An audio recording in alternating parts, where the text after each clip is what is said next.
안녕하십니까. 식탁의 성경의 박영준입니다. 오늘은 엘리야와 하나님에 대한 이야기를 한번 해볼까 합니다. 오늘의 본문은 열왕기상 19장 1절에서 18절까지인데 저와 여러분들이 잘 아는 본문입니다. 18장, 오늘 말씀 19장인데요. 18장에서는 여러분이 잘 알다시피 그 엘리야와 그 바알 선지자 450명과의 대결이 나옵니다. 엘리야는 그동안 세상의 왕으로서의 아합의 정의롭지 못함, 그리고 이스라엘 백성들의 그 하나님에 대한 배교, 우상숭배에 대해서 대항하고, 그리고 바로 앞장인 18장에서는 갈멜산에서 450명의 바알 선지자와 대결해서 완벽한 승리를 거두고 그들을 모두 죽이는 아주 그러한 대승을 우리는 18장에서 볼 수가 있습니다. 모든 상대와 문제, 그리고 적들에 맞서서 엘리야는 당당히 싸웠습니다. 그리고 하나님의 이름으로 완벽히 승리했던 예언자가 바로 엘리야입니다. 그가 그동안에 싸웠던 것에 의지했던 것은 오로지 기도와 하나님의 힘에 의지해서 이 모든 것을 해냈습니다. 그런데 전혀 예상하지 못했던 아합의 아내인 이세벨의 위협 앞에서 엘리야는 크게 위축되고 맙니다. 19장 2절에서 보시면 이세벨이 말합니다. 내가 너를 꼭 죽이겠다. 내가 며칠 내에 너를 꼭 죽일 텐데 이걸 내가 못하면 내가 믿는 신에게 내가 죽겠다. 아주 강력한 위협에 도전을 하게 됩니다. 이 말을 들은 엘리야는 그때부터 우리에게 그동안 보여주었던 기도도 혹은 당당한 태도는 온데간데 없이 바로 주랭랑을 치고 두려운 나머지 죽기를 기도하고 있습니다. 그는 너무나 약해졌고 절망으로 가득 차 있습니다. 갈멜산, 즉 18장에서 엘리야가 바알 예언자들과 싸웠던 그 갈멜산은 이스라엘 북서쪽에 위치하고 있고, 엘리야가 이세벨의 위협을 듣고 도망쳤던 부엘세바는 맨 남유다 최남단에 위치하고 있습니다. 그래서 갈멜산에서부터 부엘세바로 도망쳤다라는 것은 엘리야가 이제는 그동안 진행해왔던 이스라엘에 대한 사역을 완전히 포기하고 오직 이세벨의 위협으로부터 도망쳐야겠다는 생각만을 갖고 있었음을 보여줍니다. 이제 그는 로뎀나무 아래, 그늘 아래에 쓰러져 있어서 죽기만을 기다리고 있었습니다. 그때 천사가 나타나서 약간의 음식을 주면서 그를 호렙산으로 인도하려 합니다. 결국 엘리야는 40일에 걸쳐서 하나님의 산, 호렙산에 도착을 합니다. 호렙산은 저와 당시에 성경을 읽었던 모든 사람들이 잘 알다시피 모세가 하나님을 만났던 곳입니다. 엘리야도 이것은 잘 알고 있었습니다. 그리고 아마도 하나님이 왜 죽으려는 자신을 억지로 깨워서 먹이고 이곳 호렙산까지 오게 했는지도 아마 엘리야는 알았을 것입니다. 하나님 본인을 만나기를 하나님께서는 바랬던 것이겠죠. 그런데 그곳에서 엘리야는 하나님을 만나려고 시도하지 않습니다. 너무 무섭고 무기력해진 나머지 하나님을 만나려고 시도조차 하고 있지 않는 것이죠. 그리고 왜 자신을 이곳 호렙산까지 인도하셨는지 묻지도 않습니다. 그리고 동굴로 들어갑니다. 동굴은 무덤입니다. 아마도 그는 정말로 죽으려고 했던 것 같습니다. 그때 엘리야에게 하나님이 묻습니다. 19장 9절인데요. 엘리야가 그곳 굴에 들어가 거기서 유하더니 여호와의 말씀이 저에게 임하여 이르시되 엘리야야 내가 어찌하여 여기 있느냐.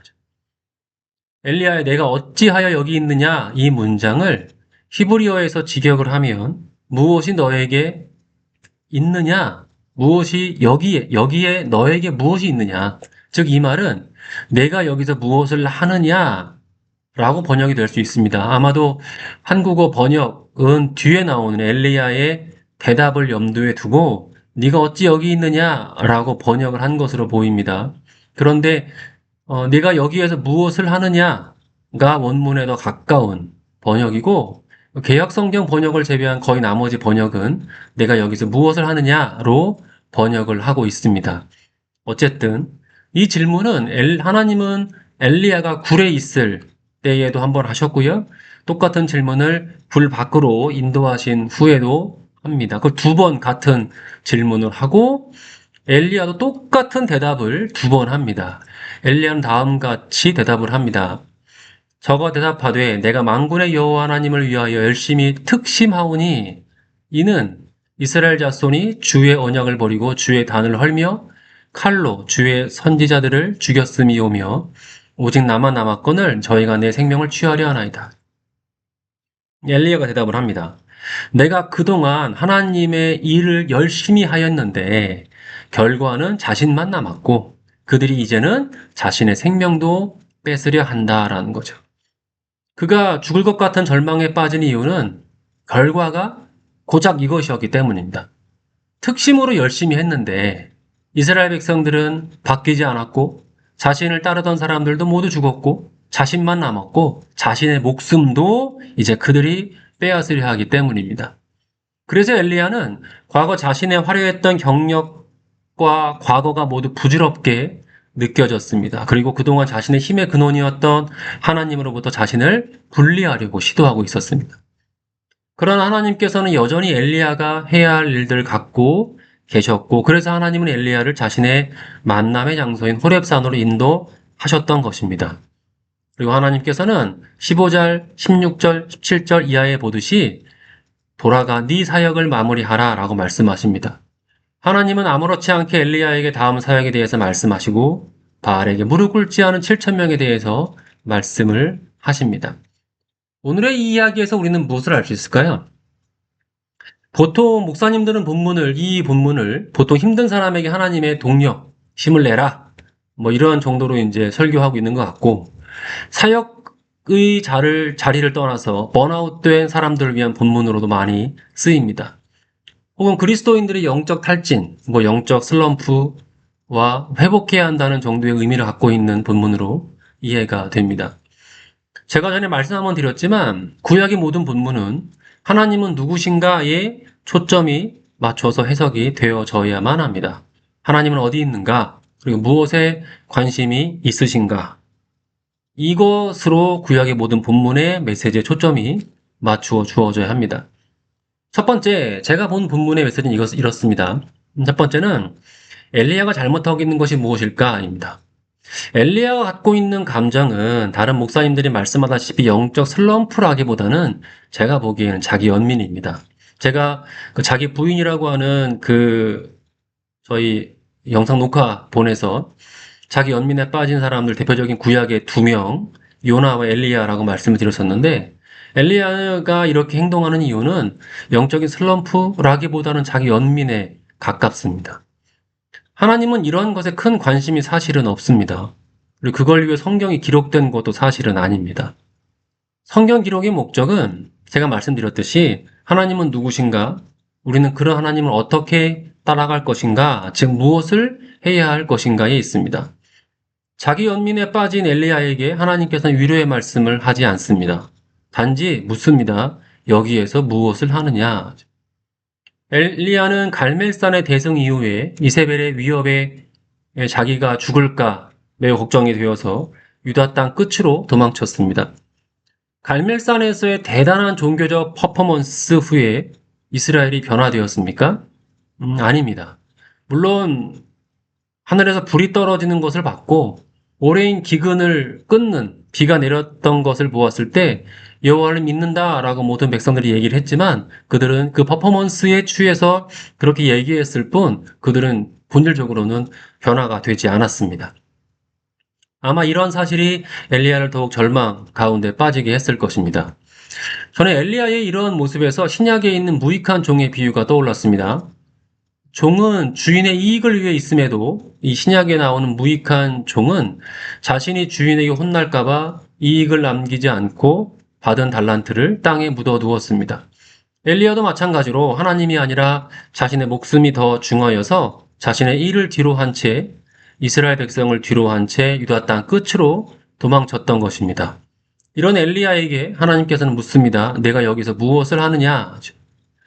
엘리야는 예언자로서의 사역을 포기했습니다. 그래서 이스라엘 땅의 끝인 부엘세바로 도망쳤습니다. 그리고 죽으려고 했습니다. 그러나 15절에서 하나님께서 말씀하십니다. 내 길을 돌이켜 광야를 거쳐 다메섹으로 가라. 한국말은 좀 부드럽게 번역이 되었지만 영어 번역은 아주 단호하게 다음과 같이 번역합니다. go back. go back 하라. 저와 여러분의 삶에서 믿음의 결과 혹은 믿음 생활의 결과가 예상과는 다르게 나타날 때가 있습니다.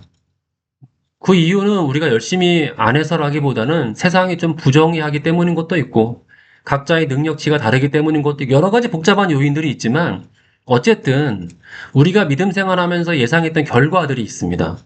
열심히 하나님을 섬긴다고는 했지만 교회에서는 하나님이 세상을 주관하신다고 계속해서 말하지만 정작 그 설교를 듣는 우리의 삶에는 어떤 성과가 나타나지 않는다고 절망하고 실망할 때가 분명히 있습니다. 뭐 저도 그럴 때가 많이 있죠. 혹은 열심히 복음을 전한다고 하지만 사람들이 변화되지 않는 모습을 보고 실망할 때도 있습니다. 그러나 제가 굉장히 나이브하게 말하는 것 같지만 분명하게 말씀드리고자 하는 것은 뭐냐면 이런 것들을 보지 마시고 그 믿음을, 그 사명을 주시는 하나님을 바라보아야 한다는 겁니다. 하나님께서는 그 성과에 주목하는 것이 아니라 묵묵히 그 명령을 행하는 저와 여러분 자체에 함께 하시고 임하심을 기억해야 할 것입니다. 그래서 자기 연민이나 절망의 동굴로 숨는 것이 아니라 오늘 말씀처럼 하나님을 다시 보고 go back, 돌아가, 네 할 일을 하라. 이 말씀을 듣고 순종하는 여러분이 되시기를 바랍니다. 하나님의 위로, 성경을 보시면요. 하나님께서 힘을 주시고 위로하는 말씀들도 있고 또한 저희가 예배를 드리는 중에 찬양하는 가운데에 위로를 받기도 합니다.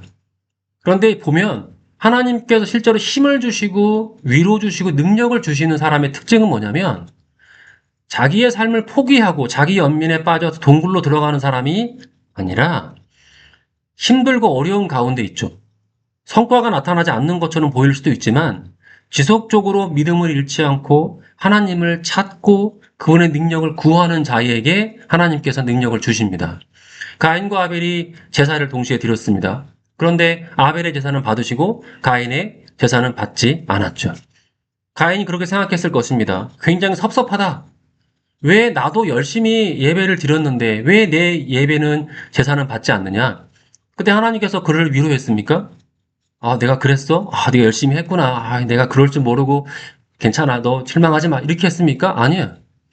유리의 말씀 한마디 하지 않으셨습니다.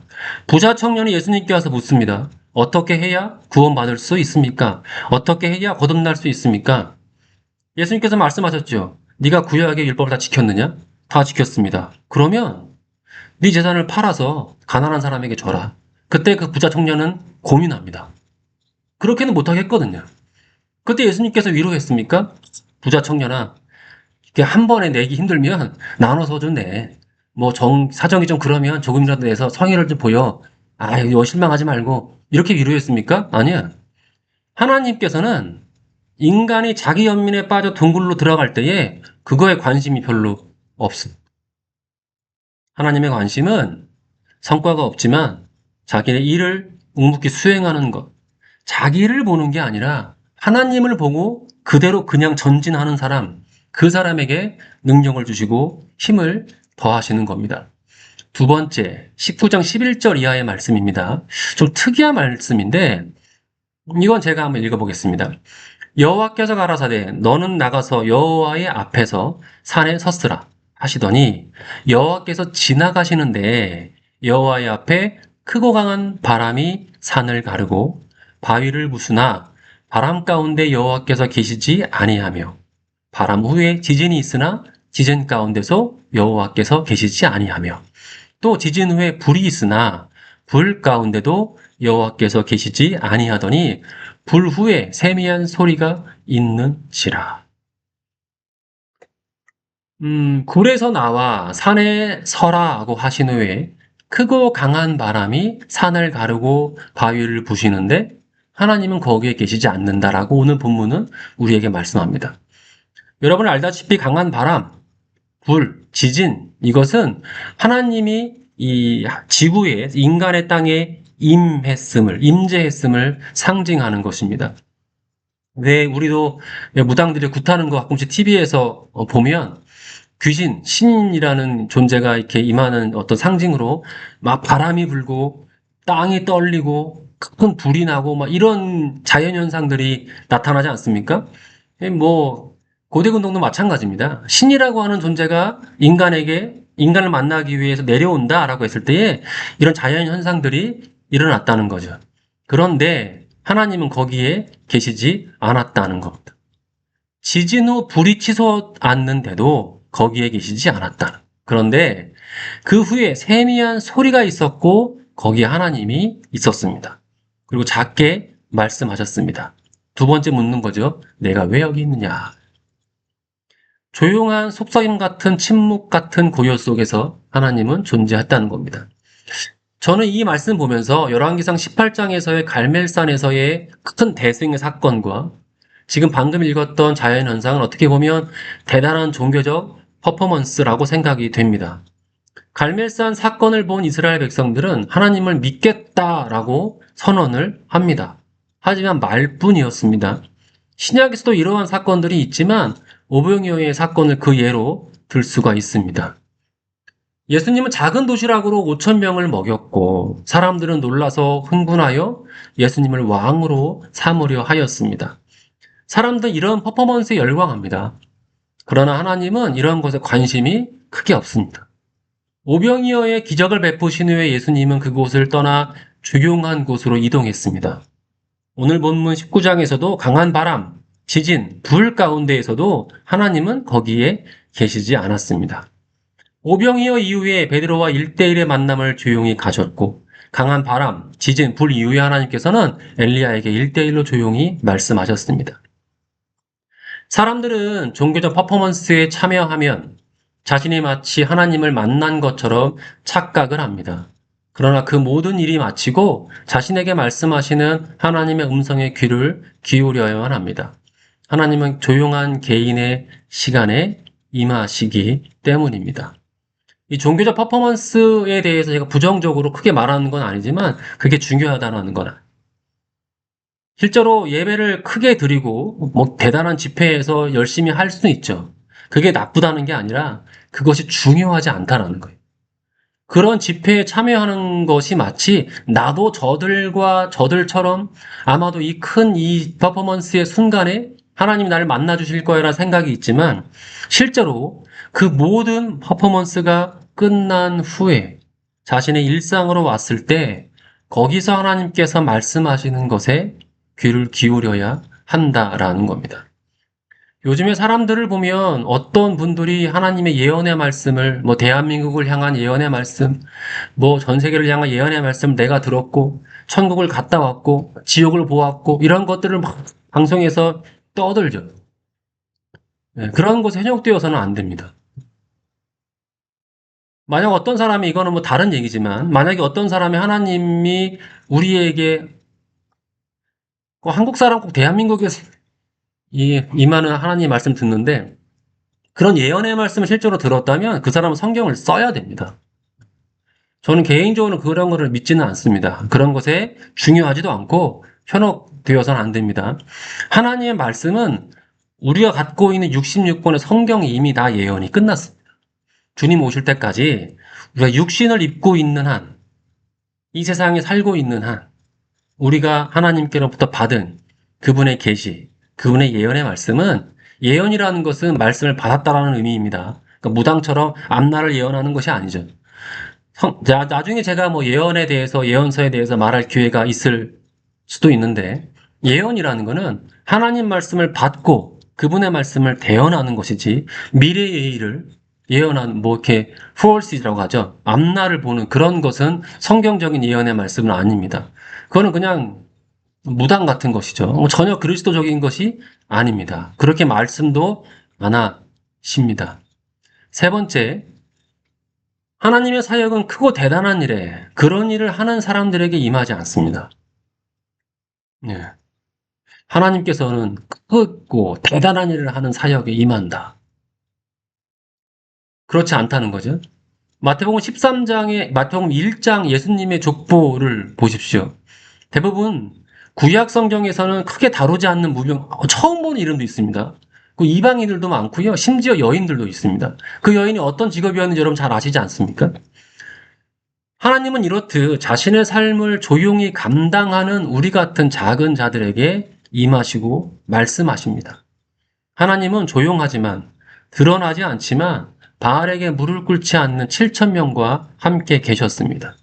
그들은 앞에 나서지 않았지만 조용한 생활 중에 자신의 믿음을 지키고 있는 자들이었습니다. 하나님의 사역은 초점은 이런 퍼포먼스가 아니라 자신의 삶 속에서 믿음을 지키는 조용한 7천 명의 있음을 기억하시기를 바랍니다. 하나님이 아니라 내가 주인이 되는 순간 모든 종교인들은 언젠간 자기 연민에 빠집니다. 사기꾼이 되거나 자기 연민에 빠져서 하나님의 주인 되심을 잃어버리게 되는데 여러분들은 그런 잘못을 하지 않기를 바랍니다. 또한 하나님의 주인 되는 삶을 살아서 영적 슬럼프 같은 얘기는 남 얘기가 되기를 바랍니다. 그리고 예배를 열정적으로 들으시고 각자의 삶으로 돌아가셔서 그곳에서 말씀하시고 위로하시고 능력 주시는 하나님의 음성을 듣는 저와 여러분 되시기를 바랍니다. 오늘 식탁 위의 성경은 여기까지 하겠습니다. 감사합니다.